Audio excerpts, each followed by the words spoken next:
जबलपुर के विश्व प्रसिद्ध पर्यटन स्थल भेड़ाघाट में 2 दिवसीय नर्मदा महोत्सव का शानदार आगाज किया गया। महोत्सव में केंद्रीय संस्कृति राज्य मंत्री अर्जुन राम मेघवाल भी पहुंचे।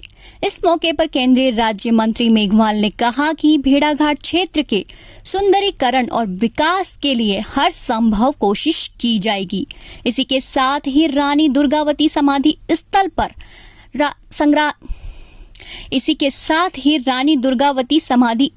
पर संग्रहालय बनाने के प्रयास भी किए जाएंगे।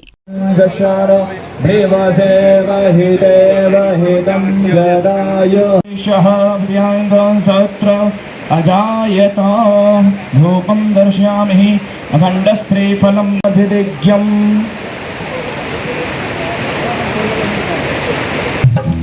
ओम जय जगदानंदी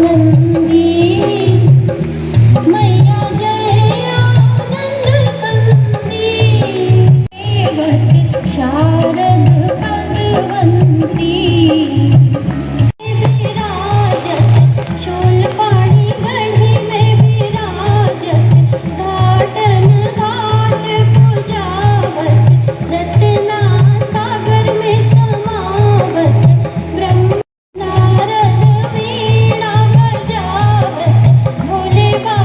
क्या कहते हैं? देह नैन बिना ऋण चंद्र बिना। क्या कह रहे हैं जी नानक देव जी? शरीर है लेकिन आंख नहीं हो तो, रात है लेकिन चंद्रमा नहीं है तो। देह नैन बिना ऋण चंद्र बिना धरती में बिना जैसे पर्वत फल भी नहीं ना, वैसे ही प्राणी हरि नाम बिना रे सुमिरन कर ले।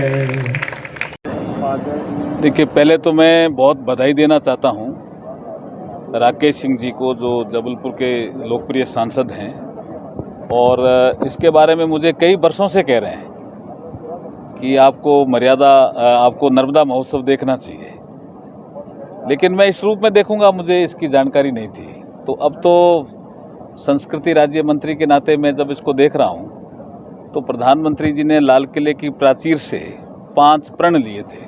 उसमें एक प्रण ये भी है, विरासत को संरक्षित करके रखना। तो ये हमारी विरासत है। और अभी एक बहुत बड़ा अवसर आ रहा है भारत के लिए। G20 की प्रेसिडेंसी भारत को मिली है। 1 दिसंबर से G20 देशों का जो प्रेसिडेंसी का काम है वो भारत करेगा 1 साल तक। तो हो सकता है ऐसे कई और अवसर आए जब हम क्योंकि ये अपने आप में एक अलग तरह का ये नर्मदा जी का रूप है। ये मार्बल रॉक्स में यहाँ ये ही एक पोर्शन है जहाँ मार्बल रॉक्स में नर्मदा जी प्रवाहित होती है। तो दुनिया को पता चलेगा कि नर्मदा जी का ये रूप भी है, और दुनिया ये आजकल चाहती भी है। हम 2 अभी इंटरनेशनल कॉन्फ्रेंस में गए, उनका सब्जेक्ट भी यही था, लिव विद द नेचर। तो ये तो एकदम ही नर्मदा महोत्सव नेचर के साथ ही रहने का ही कार्यक्रम है। जब मैं देख ही रहा हूँ इसको, तो राकेश सिंह जी से भी पुराने प्रस्तावों की कॉपियाँ ले लेंगे, और हम कैसे इसको जल्दी से जल्दी वर्ल्ड हेरिटेज साइट में इसको स्थान दिला सकें, ये भी हमारे लिए बड़ा काम होने वाला है। वर्षों पहले 2005 के आसपास ये महसूस हुआ था कि जबलपुर में भेड़ाघाट एक विश्व प्रसिद्ध स्थान है, हमारी धरोहर है, मां नर्मदा का पावन तट है। यहाँ कुछ इस तरह से होना चाहिए कि जो जबलपुर की पहचान बने। और उस समय पर भेड़ाघाट के स्थानीय जनों से, प्रमुख लोगों से बातचीत करने के उपरांत मध्य प्रदेश सरकार से बातचीत करके, और उस समय नर्मदा महोत्सव और डुमना नेचर रिजर्व, ये 2 सौगातें एक साथ जबलपुर को लेकर आए थे। और कोशिश ये थी कि मां नर्मदा का पावन तट है, तो जो भी कार्यक्रम यहाँ पर हो माँ की गरिमा के अनुरूप हो, और इसमें क्वांटिटी के बदले क्वालिटी पर ज़्यादा ध्यान हो। और मैं आभार व्यक्त करना चाहता हूँ भेड़ाघाट क्षेत्र के लोगों के प्रति, जबलपुर के लोगों के प्रति, कि सबने इस कार्यक्रम को अपना कार्यक्रम मानकर और उसी के अनुरूप चलाने का प्रयास किया है। उसमें सारे जनप्रतिनिधि, सभी दलों के लोग भी उसमें शामिल हैं।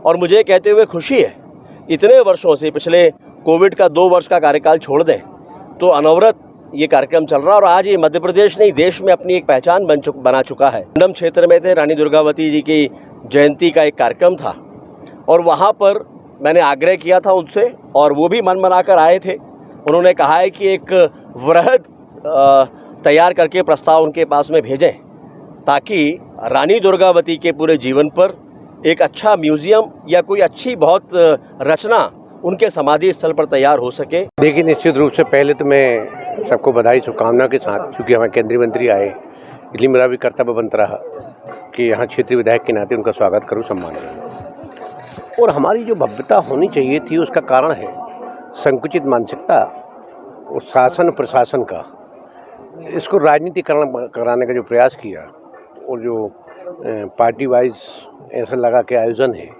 तो उससे जनता भी नहीं आती और प्रचार प्रसार की कमी थी कहीं ना कहीं। अगर प्रचार प्रसार भव्य होता तो स्वाभाविक है पर्यटक आते, वो तो जो मंत्री जी आ गए तो कम से कम उतने साथ में कार्यकर्ता आ गए, तो सुनने वालों को भी थोड़ा सा लगा कि चलो 100-200 आदमी हैं। अगर इसकी भव्यता प्रचार प्रसार होता तो निश्चित रूप से हमारा क्षेत्र का, हमारे ज़िले का और पर्यटक स्थल का जो संदेश जाना चाहिए था, वो संदेश नहीं जा पाया।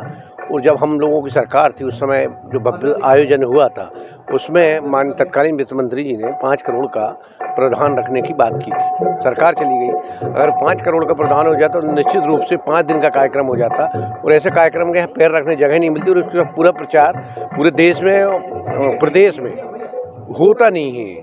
दोस्तों, न्यूज़ ट्रैक लाइव के वीडियोस को देखने के लिए हमारे चैनल को सब्सक्राइब करें और नोटिफिकेशंस पाने के लिए इस बेल आइकन को प्रेस करें।